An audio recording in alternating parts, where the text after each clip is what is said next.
It's new. Welcome back to It's New. And you only got two people on It's New today, which is pretty new. I don't think we ever had a two-person special, but it's just Greg. Hey, Greg, Hey, good morning. and myself. And Greg, what are you going to talk about today? There may be some upvotes and comments coming to those Reddit SERPs that people love. Awesome. And I'm going to talk about Bing taking the web down. So let's get into that.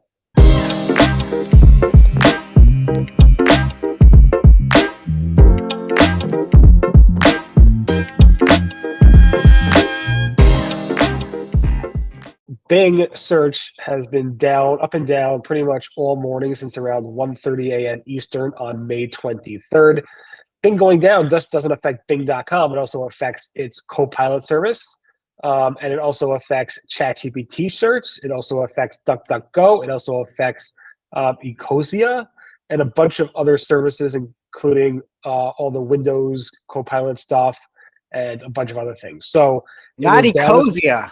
Ecosia. Ecosia's down too. Yeah, I know. I don't know. Yandex may have something also related to them. I'm not sure, but there are a bunch of services where, like, I was doing searches this morning. I was getting a Bing.com gray screen, which is pretty scary. It doesn't have like a beautiful picture on it. Now it seems to be returning. And I was getting this panda bear, which reminded me of the old Google Panda days when I was doing searches.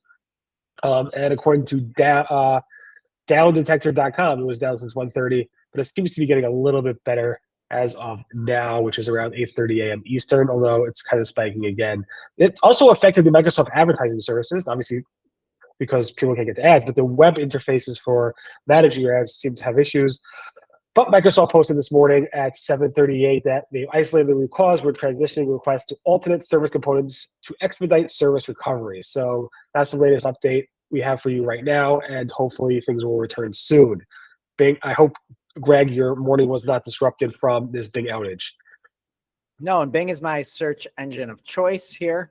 I didn't have any issues. I still don't have any issues on my end, and I can get into advertising, but that's a huge deal, especially for people spending money and trying to, navigate the web. It's not a good look. Yeah, but it's working here for me, thankfully. But if Bing was down, I'm sure a lot of those people just went directly to reddit.com, or maybe not. Yeah, by way of Google, probably now with some new jazzed up SERPs that were found by Subitwam Kanatwani. And apparently he was looking for what's better, pre-workout or coffee. There's a clear-cut answer here. But he had seen that with those Reddit SERP listings, there is now the upvote icon and comments icon. And then some of the comments are even broken out underneath the SERP. So I'd imagine some of the SEOs that really despise Reddit will actually really despise it even more because it's much more visual. I do, though, I'm going to put on the hat of the searcher here. I think this is something helpful, right? Like if we are going to be getting all of this Reddit content, and even if it's forums, right, within the new forums and whatever it used to be, perspectives, and now it's forums and discussions. Sometimes you would hit one of those Reddit posts and there was like no content on here. And it was, maybe like 3 comments and 17 upvotes. I think that was there were like 17 upvotes for that one that was the SERP where somebody typed in how to lose weight quickly and it was going to some, weight loss drug. I like the fact that you can get a little snippet of what people are talking about in there. Like you can see some of the commentary that people are discussing in there, and they can say, oh, you're looking for pre-workout or a coffee. And somebody's like, oh, for me, it's the ingredients. I look at that. And that may be something that would have you click through that more. Obviously, SEOs are going to hate it. But from a search perspective, being able to see the engagement in some of those voting things are pretty important. Yeah, I mean, Google probably should have released it with new structured data that any forum could actually use. I believe Google did test these things in the past with not specifically Reddit, but just showing the number of comments and likes on specific things.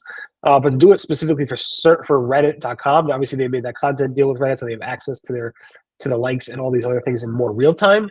It reminds me of like when somebody's boss decides they gets remarried to some new wife, and then they go ahead and hire that wife's child for, I don't know, for that company to like do work for them, and then all the business shifts to this new wife's child. So Yeah. The old divorce, remarriage, nepotism in the SERPs. The tale as old as time. that's what Reddit is all about. So yeah, it's pretty wild. Obviously, SEOs are not having a good time with it, but I do agree it does add more context to the search results. Should I click or should I not? And I find it somewhat useful. Not that I ever really go to Reddit to get people's advice, but it is useful. See, and I'm somebody that does, right? Like if you're, hey, I'm looking to buy this new athletic shoe, or is this, video camera or something worth it? To me, you can see if there's an actual discussion before you click in. And, if there's not, if it is something that is a junk Reddit that you like SERP, I'm not going to click on it. If there's 2 comments and 1 upvote, I'm not clicking on it. So, in that case, there may be less clicks going off to Reddit if there's not quality content there. But obviously, I think this probably will lead to more clicks. I mean, maybe Google shouldn't even rank it if it doesn't have enough comments or likes.